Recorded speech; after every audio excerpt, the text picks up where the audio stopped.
I don't care if you start meditating because you want to have less cellulite or you want to make more money. Yep. Because when you start meditating, you just will have more bliss chemistry. You just will be kinder. The same is true of pleasure. You plugged into your own desire are going to be so much more impactful, so much more productive. Whatever the thing is that you're out there white knuckling, the things that you're prioritizing above your pleasure, I promise you that if you just ask yourself what you would love and be brave enough to reclaim that pleasure for yourself, it will supercharge all of that stuff that you're out there grinding and hustling to get. You are going to be more creative because you're filling yourself up from source. So you become fulfillment looking for need instead of need looking to be fulfilled. Well, hello there, and welcome to this episode of the Terri Cole Show. Wow, I just had the most fascinating interview with my friend Emily Fletcher, who's someone who I knew because we were both meditation teachers for a long time, for the last 15 years, 20 years, whatever it is, 15. And I knew her through other people. We'd be at events together, but I've been trying to get her on the show. We just keep missing each other. And finally, we recorded it today, and it was so fascinating. So she's the founder of Ziva and the creator of the Ziva technique, which is basically a meditation technique. She teaches meditation, sacred sexuality, breathwork, and embodied manifesting to dramatically heal stress and usher you into a life of extraordinary joy, which is amazing. So we talked quite a bit about sacred sexuality because this is sort of a newer thing that she's been talking about and teaching. Last May, she just created a podcast called Why Isn't Everyone Doing This? And she's got very high profile clients, but what she's talking about now was so interesting to me, this connection between sacred sexuality and manifesting the life that you want, like really embodying your dreams, creating them and working in conjunction with the universe. So I loved my conversation with her. I really hope that you guys get something out of it. Her name is Emily Fletcher. I hope you enjoy. I'm super excited to finally welcome my friend Emily Fletcher to the Terri Cole Show. We've been trying to do it for about 3 years, but we are here doing it. Welcome, Em. I'm so happy to see your stunning face, and thank you for having me. Why, thank you for saying yes. So many things to talk about. I want to say congratulations to you because you have a new podcast out, but there's so many before the pod. I actually just want to sort of get into, both of us are really into meditation, teaching meditation, talking about meditation. So I want to actually just, if you would share with us sort of your journey to where you are now, and then we'll get into like what you're doing now in the pod. But I mean, everyone has a specific journey. Like, how do you get to where you are? So tell us. Yeah. So I'm from Tallahassee, Florida, Southern girl, raised Southern Baptist. And I remember my mom, who's here right now, I remember asking her at 5 years old, I was like, Mom, how do we know we're Baptist? And she said, what? 5-year-old child? I was like, were we born Baptist? Did we choose it? And so even at a young age, she let me go and check out like the temple and the synagogue and the Church of Latter-day Saints and like check out these different flavors of holiness that were available to me in Tallahassee, Florida. And so at a very young age, I was like kind of formulating these hypotheses that God is a disco ball, right? That we're all looking at the same thing, but seeing different facets of it. And so musical theater became my religion. I was a musical theater nerd. I was on Broadway for 10 years, singing, dancing, acting. And then my job was understudying the lead roles usually. And so I would find that very stressful. I would show up to the theater, have no idea who I was going to play each night. So that anxiety led to me going gray at 26, getting sick, having insomnia. Like I could not sleep for the night for 18 months. And then long story short, I found meditation and it cured my insomnia on the first night. I didn't get sick for 8.5 years. I stopped going gray and I started enjoying my job again. And I just thought, why isn't everyone doing this? Because I am one of those people, when I find something that works, I want to shout it from the rooftop. So I left Broadway. I went to India. I trained for 3 years to be a teacher. And then I started Ziva back in 2013. No, sorry, 2010. And then we created the world's first online meditation training back in 2013. And since then, I'd say I was sort of known for teaching meditation for high performance. Yeah. Like my superpower is making this esoteric stuff attractive and accessible to a mainstream audience. They have, I think, similar gifts in that way. And about 2 years ago, so I was teaching at like Harvard and Google and Apple and Viacom, and basically being like, hey, here's this thing, here's this meditation thing, and it could help you make more money and have better sex. Yeah, exactly. Just like put the candy coating on the medicine. And then about 2 years ago, I went through a divorce. The whole world went through a world near-death experience. I went through a divorce, and 3 weeks later had a pretty massive spiritual awakening. Met both my best friend and my cosmic lover, moved in with Regina Thomashower, aka Mama Gina, which I'm sure you know, Mama Gina. I know her well. And so she's like her own initiation. And so anyway, my whole life changed dramatically. And it just felt like nature started fire hosing me with this PhD in sacred sexuality. And I was like, well, this is interesting. And it's fun for me personally, but why?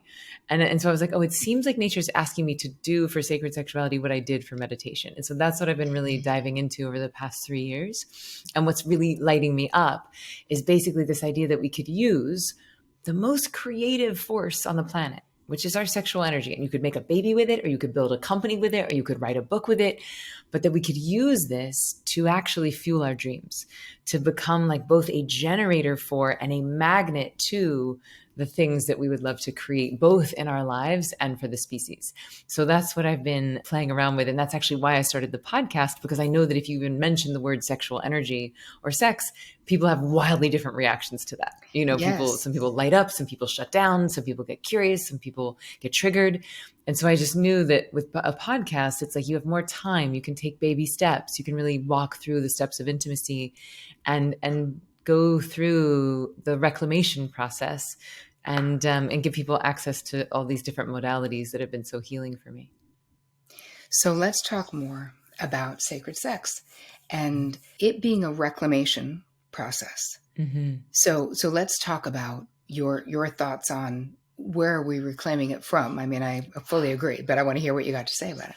Yeah. So it is interesting. Why is sex, like, I don't know about you, but again, I was raised Southern Baptist, right? So I was taught that there was a very specific way and time and purpose for sex, and anything else was bad. Anything else was a sin. Anything else, you were going to go to hell. And that's just one flavor of conditioning, right? There's a million other flavors of conditioning. Yeah, I had my own flavor of conditioning, which was not Southern Baptist, but it was definitely don't do it. Like that was for sure. Just don't. Just ever, or sex. Just wait until you're married, or ever. I mean, it was like certainly don't do it young. You know, I mean, I don't think any of my sisters listened. I did, but it was more of like that sex was something that someone was going to try to get from you. Yes, and that the longer you didn't give it, the better of a person or woman you were to a degree. Yes. Isn't that interesting? The language, when you're going to lose your virginity, someone is going to take something from you. That if you even walk into a room where someone might be kissing, you might just like an STD might just fall on your body or something. Or that you would just like instantly get pregnant if you like looked at a photo of something, and so it's, so the question I've been asking is why did we all get divorced from this flavor of our own divinity, right? Like if God is truly omnipotent and omniscient and omnipresent, if there is divinity in all of it, then you could argue that also includes inside of sexuality. And you could even argue that nature gave us this beautiful gift of this internal pharmacology to feel this oxytocin, the love hormone, to feel this dopamine, to feel this serotonin, and then add to it adrenaline and norepinephrine. And actually that this is like a perfect biological cocktail in order for you to manifest your dreams, and also to feel quite liberated, and also to know that you can plug yourself into the divine. And the thing is, just like with psychoactives, just like with psychedelics, we were taught that those were bad. I mean, I grew up in the 80s, Mhm. so there was the campaign of like, this is your brain, and they'd put an egg, and then this is your brain on drugs, and they would put an egg in a frying pan. So we were all grew up Right. thinking that drugs were going to fry our brain. Hmm. Meanwhile, alcohol and caffeine and tobacco are fully legal. Alcohol now, as neuroscience is catching up, we're starting to learn that alcohol is the single worst thing we could be doing for our brains. It's actually Yep. killing neurons, whereas the Yep. psychedelics are actually increasing neuroplasticity. And I'm not advocating for psychedelics.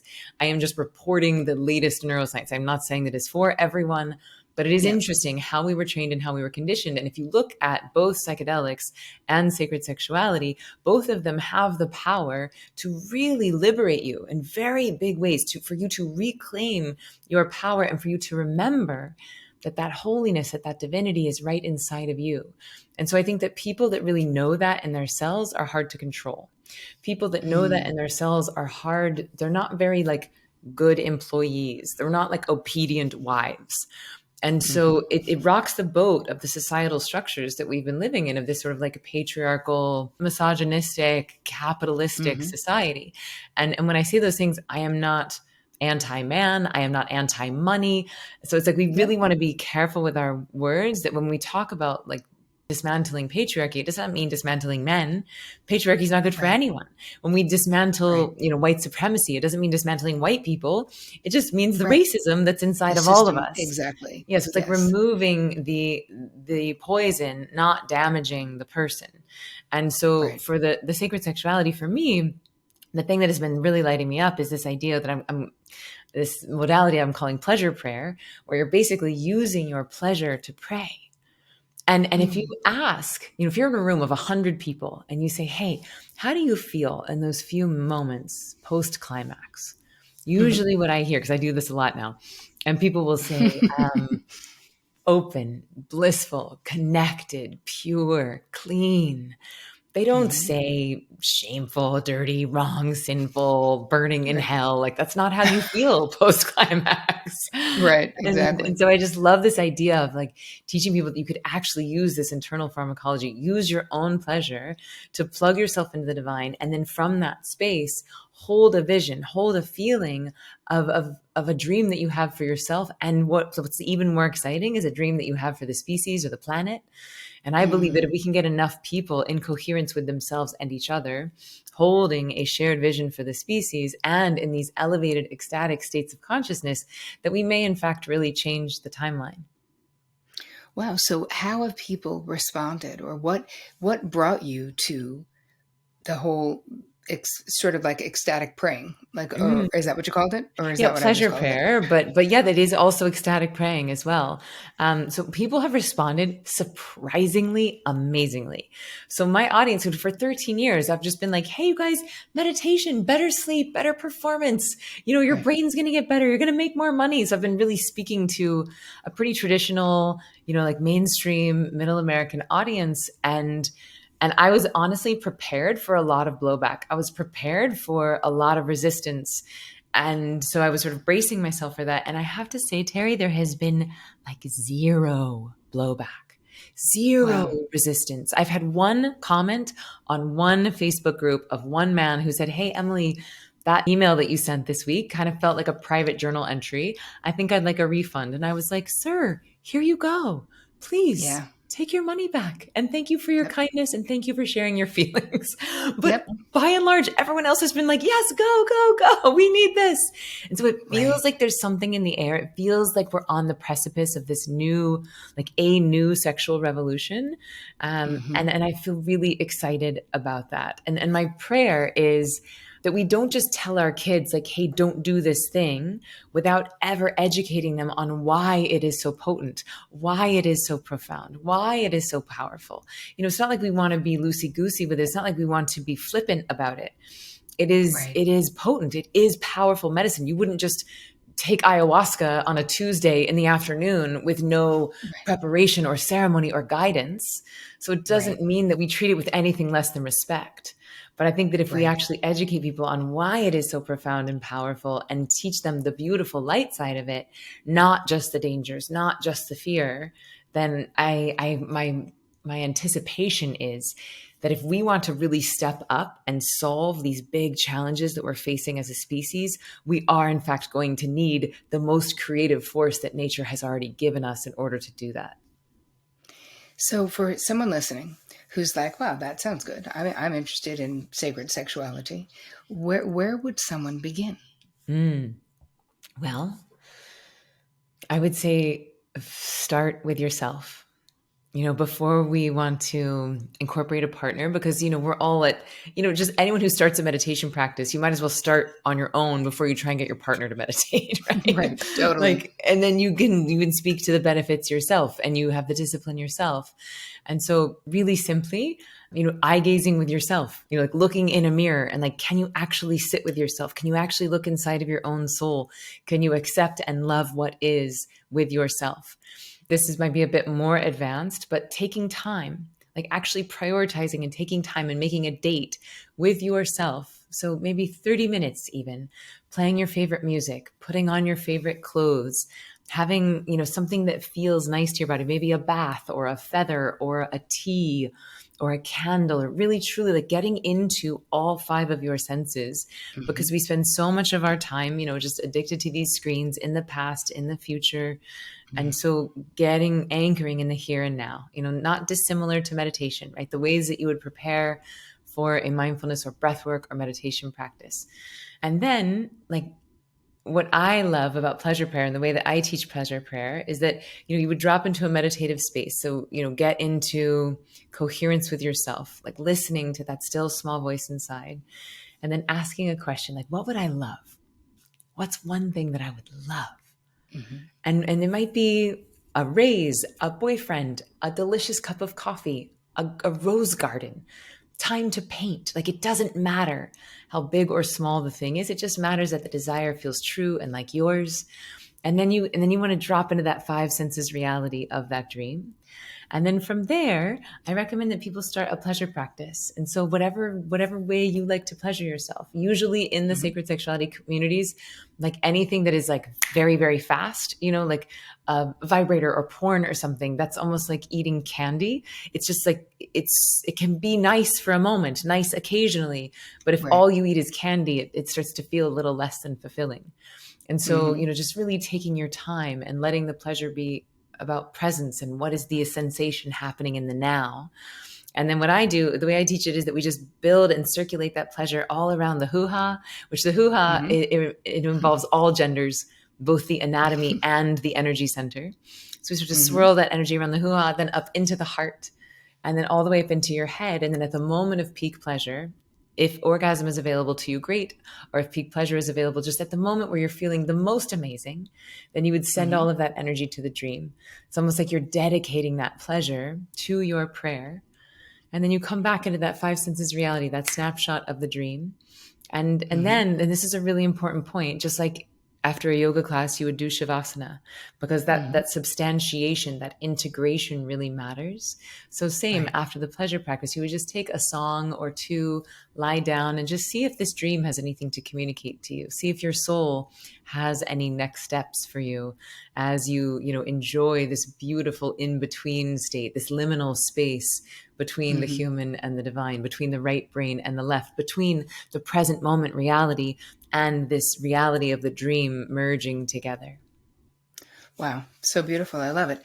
Here's the question that I have about this with anyone who's listening and is like, it sounds good, but I feel like unless you're already in this space, right? Unless you've already been like, yes, sacred sexuality, I love it. Or unless you're, Mama Gina, if you're familiar with her work, I feel like with my audience, a lot of people still have a fraught relationship with pleasure itself, with over functioning, over giving, overdoing, not focusing on self. And then, I mean, listen, with my therapy clients, I would always talk about masturbation and self pleasuring as something that was such an important aspect of self knowledge, was knowing your own body, knowing, giving self massages, hand massages. There's so many things that we can do that fall into the category of self pleasuring. But for someone who feels like maybe even masturbating is like, wow, I don't know, or I haven't done that or I haven't done that a lot. Yeah. How do we change our minds Mhm. about self-pleasure? Yeah, thank you so much for asking that. And here's an embarrassing admission. It says the woman who basically repackaged meditation as a productivity tool for 13 years, is that I don't know that I personally would have prioritized my pleasure until I understood that it could actually be a tool to supercharge my manifestations, to help me get to where I want to go. And as like Mhm. not spiritual and as sort of like masculine and patriarchal as that is, it is the truth. And, I've always said, like, I don't care why people start meditating. If I don't care if you start meditating because you want to have less cellulite or you want to make more money, Yep. because when you start meditating, you just will have more bliss chemistry. You just will be kinder. You will be more compassionate. Yep. And good news, the same is true of pleasure. I don't care if you start a pleasure practice because you want to manifest the deal going through or the raise or the making of the $1 million. And actually, yet again, this is what I am building this part of my career on, is that this is the promise, actually, that you Mhm. plugged into your own desire, you flooding yourself with this powerful pharmacy of bliss chemistry are going to be so much more impactful, so much more productive, so much more hireable, dateable. So whatever the thing is that you're out there white knuckling, the things that Mm. you're prioritizing above your pleasure, I promise you that if you just plug into your own hoo-ha and ask yourself what you would love and be brave enough to reclaim that pleasure for yourself, it will supercharge all of that stuff that you're out there grinding and hustling to get. And I'll give you an example. So last year I took 2 months. So this is all very new for me. I'd say I was running Ziva from the neck up, very intellectual, very much like, working and justifying it with, I love what I do. So I don't feel like I'm Right. working. So I'll just keep doing it and doing it. And then Right. now that I've discovered these practices and I'm starting to be more embodied and I'm starting to ask my Mhm. body what she wants and prioritizing pleasure and rest and receptivity and magnetism versus hustle and achieve and go and get and acquire. I actually I took a 2 month sabbatical last year, and Ziva had its biggest year ever. So I was living example of like doing less and accomplishing more, but fueling it from a place of desire and pleasure. Because when we're in that state, we cannot help but be present. So very similar to the reasons why meditation makes you more productive, because you're present, you can hear your own intuition. Because guess what? Mhm. Stress makes us stupid, sick, and slow. It makes us make bad decisions. It makes us have unnecessary conflict that we waste time cleaning up afterwards. Similar phenomenon are true of pleasure in that you're more present. The downloads from nature are more clear. You are going to be more creative. You are going to be more charismatic. You are going to be a better leader, a better mom, a better sibling, partner, because you're going to have that X factor, right? It's like you're filling yourself up from source. So you become fulfillment looking for need instead of need looking to be Mm. fulfilled. I'm Hold sure on. you see this in your therapy. Is it, or Yeah. there are people who are looking to their partners to complete them, or my partner's not psychic. He doesn't know exactly what I want in my body. And now I'm mad at him. But if Yep. you don't know what you want in your own pleasure, how on earth is your partner supposed to know? Yep. Especially when there's 8 million things someone can do to your body, 8 million? Like, or 800 million. yeah, like There's a infinite. lot, right? So us being like, you should kind of just know. Should I? Did we see the same movies? Do we have the same sexual fantasies? Like, how the hell would I know? And I find that it's hard, especially depending on when you were raised. So 70s, 80s as well, where people weren't talking about this. But the fact that you're coming at this from this experiential point of view, and you have experience and you've been leading people in doing this and seeing these results, is so hopeful and uplifting. Thanks. And I'll say I have like a 6 month container, like a mastermind, and it's called Evidence of Magic. And I brought folks down to Costa Rica for like an initiation weekend to initiate them in a lot of these modalities so that they could then do them on their own. And the people that showed up, one man is 64. He just sold a defense contracting company. I have two women in the Navy. I have someone in the CIA. I have a mother of 10 children, like not your likely candidates who are going to be showing up at like a tantra retreat, and so that's been Right. what's been so exciting to me, is bringing this medicine to people who never would likely go and study this stuff if they didn't understand the sort of like real world applications of it, and why they Hmm. should even or could even prioritize their pleasure, and that it doesn't have to be putting on patchouli and being naked in the jungle with a lot of different partners, that there are other ways Right. to get to these practices. They're a little more accessible. So, what have you found with your mastermind group? Like, what are the results that people are getting from being more pleasure forward, we'd say? So I'll start with the sort of hard facts first. This one woman who has a startup in the birthing space, she got a $100,000 grant and a 9-month space in an incubator for her startup, which is like a very prestigious incubator. So that came. Another woman got $15,000 just like out of the blue. A woman started doing stand up for the first time, and she's like a very sort of like shy, like you're not someone who we would imagine doing stand up. And she got the bravery to do stand up because she said that's what her hoo ha told her to do. um, this man that I mentioned, the one who sold the defense contracting company, because it is predominantly female. Like I have only two men but it is important to me that I'm working with all genders. But you got to start Hmm. somewhere. So right now we have Right. two men, but because this one man has been surrounded by so many women in an intimate space, sharing really vulnerably, he said it has totally revolutionized the way that he communicates with his wife, the way that he communicates with his daughters. He's not trying to go in and fix their problems anymore. He's actually able to hold space and to witness them in their feelings, which feels like a small but not important miracle that may change Hmm. the timeline inside of at least that family's lineage. And this one is a little bit more woo woo, but I'll share it. I had a man come on my first retreat, and he was like mid 30s, straight, white, cisgendered firefighter from Miami. Okay. So again, like not your typical person you're No. thinking showing up to this thing. And we did a pleasure prayer exercise. So I know it sounds wild, but truly by the time you do it, like what's amazing to me is how natural it feels once you do it. Like, oh, actually Hmm. we've been doing this for tens of thousands of years, and very recently we forgot. So anyway, Right. we did this exercise, and I was having them sort of tune in to both the masculinity and the femininity inside of them. And afterwards he sits up and he goes, I think I just found my energetic hoo-ha. I mean, he used the P word, but he found like his feminine hoo-ha. And he's like, and I liked it. And then he said, and I actually felt what it was like to conceive my unborn daughter. Like he thinks he has a daughter that wants to come in, and he felt that. Wow. And then he felt the profundity of what it would feel like to carry her.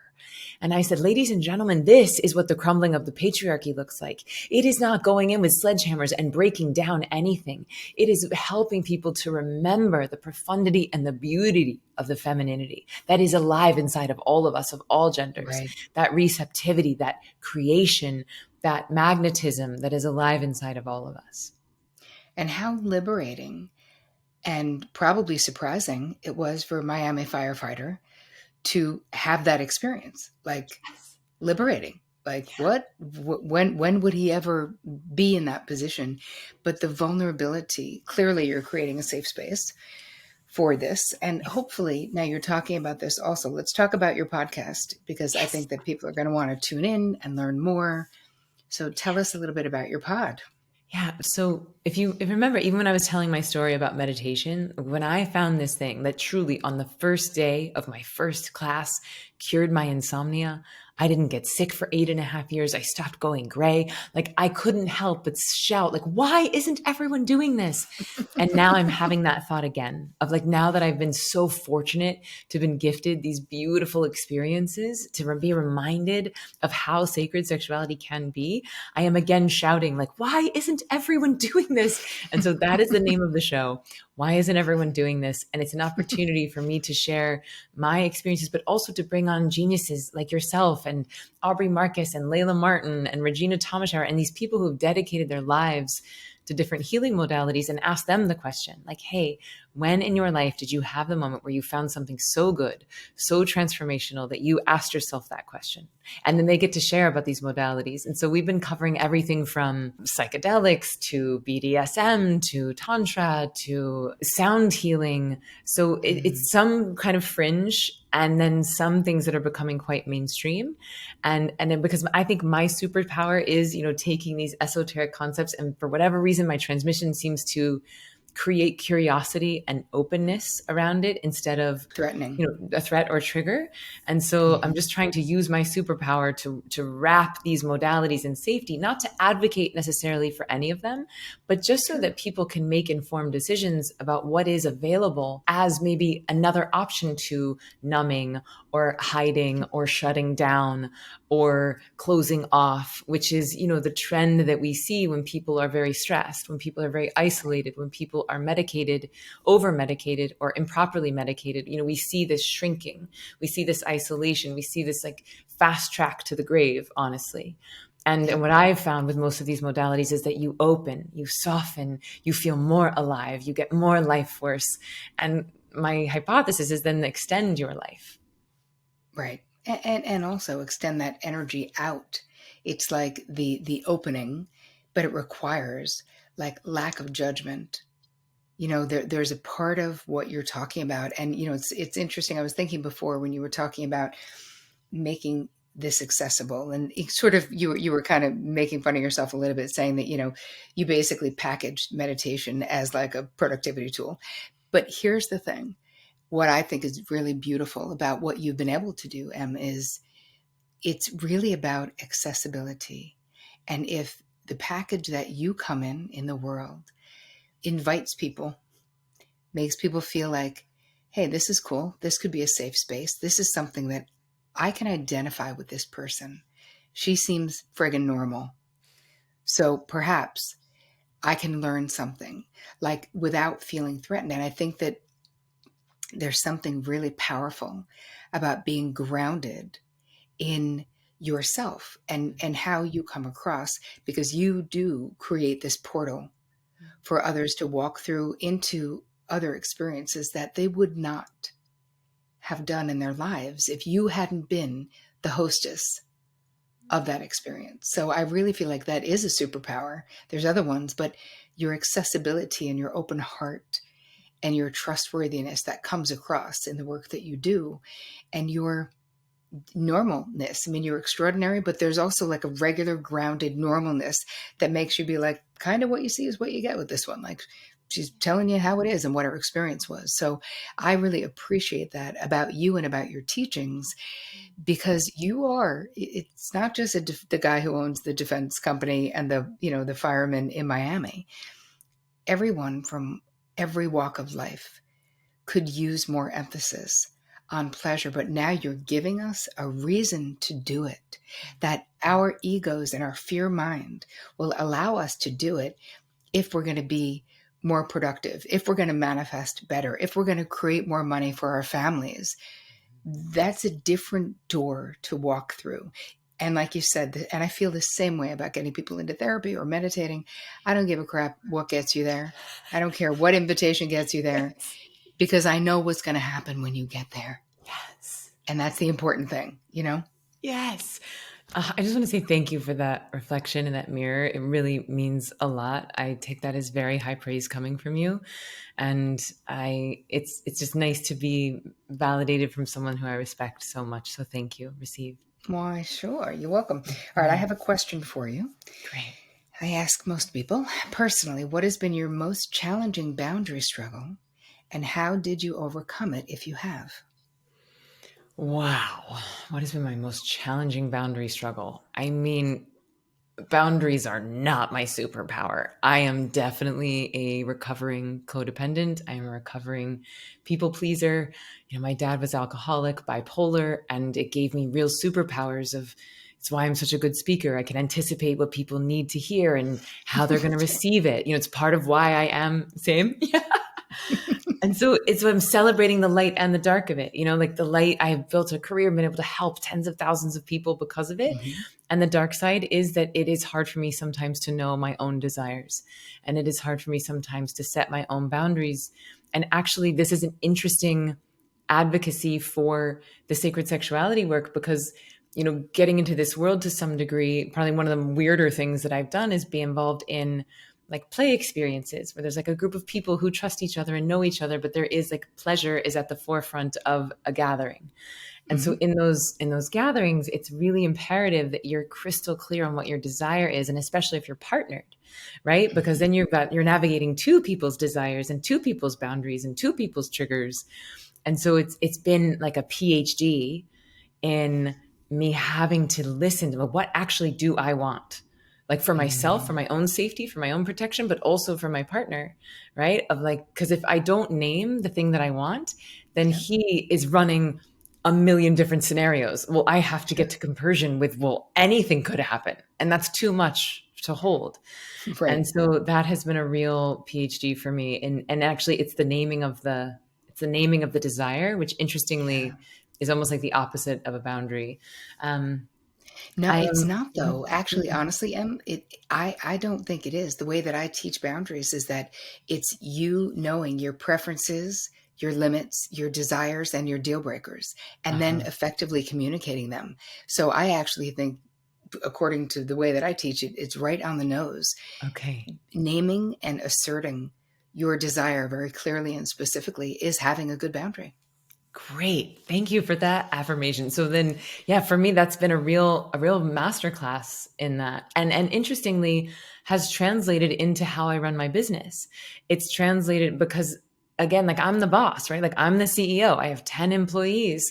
And if I don't clearly state my desires, how can they move things forward? If I don't say what the vision is, how can they execute on it?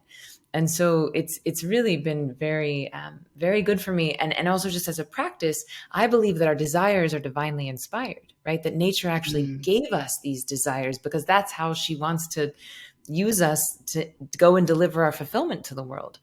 And so mhm. actually the more I'm tuning in to what is my desire, the more I am in flow, in harmony, and feel like I'm nature and I are on the same team. Right. Wow, that's so beautiful. I love it so much. You guys, Emily Fletcher, you want to follow her in all the places. So where can they find you? Yeah, so we're at Ziva Meditation, Ziva Meditation on social media. It's zivameditation.com is the website. And then the podcast is called Why Isn't Everyone Doing This? And we're on Spotify, Apple, YouTube, all the places. Well, thank you, thank you, thank you for what you're doing in the world, Em. I so appreciate you. I'm so glad we finally did it, and we'll have to do it again. I would love that. And thank you for having me. And thank you for your lifetime of work. You're amazing.